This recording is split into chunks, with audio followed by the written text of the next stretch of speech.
ശാരദ, വിമല, ഹരിയ ഇവിടെ വരൂ. ഇതു പ്രിയങ്ക. ഇവൾക്ക് വലിയ ചീത്തപ്പേരാണ്. സപ്ലി എക്സാം തുടങ്ങി 2-ാം മണിക്കൂറിൽ എല്ലാ തുണ്ടു പേപ്പർ വെച്ച് ആൻസർ ചെയ്ത് ഹാളിന് വെളിയിലെത്തി.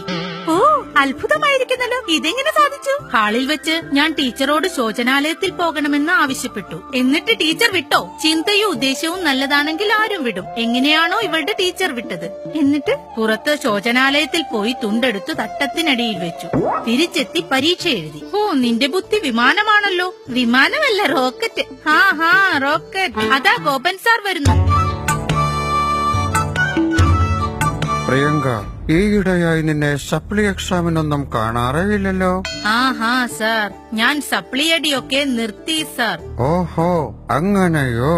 നിന്റെ രജിസ്റ്റർ നമ്പർ 11012100 അതല്ലേ? അതെ. എന്നാൽ ഇത് വെച്ചോളൂ, നിങ്ങളെ ഡീബാർ ചെയ്യാൻ സാധ്യതയുണ്ട്. ഇത് നിന്റെ ആൻസർ ഷീറ്റ് വാല്യൂ ചെയ്തപ്പോൾ കിട്ടിയതാണ്. ഓഹോ, അത്ഭുതമായിരിക്കുന്നു. ഇത് ഞാൻ വെച്ച തുണ്ടാണല്ലോ. നമ്മുടെ ഈ പ്രിയങ്കയ്ക്ക് ഇതെന്തു പറ്റി? ആരാണ് തുണ്ടുവെക്കാൻ ആഗ്രഹിക്കാത്തത്? പക്ഷേ വെച്ച തുണ്ട് ആൻസർ ഷീറ്റിനോടൊപ്പം കെട്ടിവെക്കുക കൂടി ചെയ്താലോ? ഒരു ശരാശരി കോപ്പിയടിക്കാരന്റെ തുണ്ടുകൾ തപ്പി പുറത്തെടുത്താൽ ഏകദേശം ഇത്രത്തോളം ഉണ്ടാകും.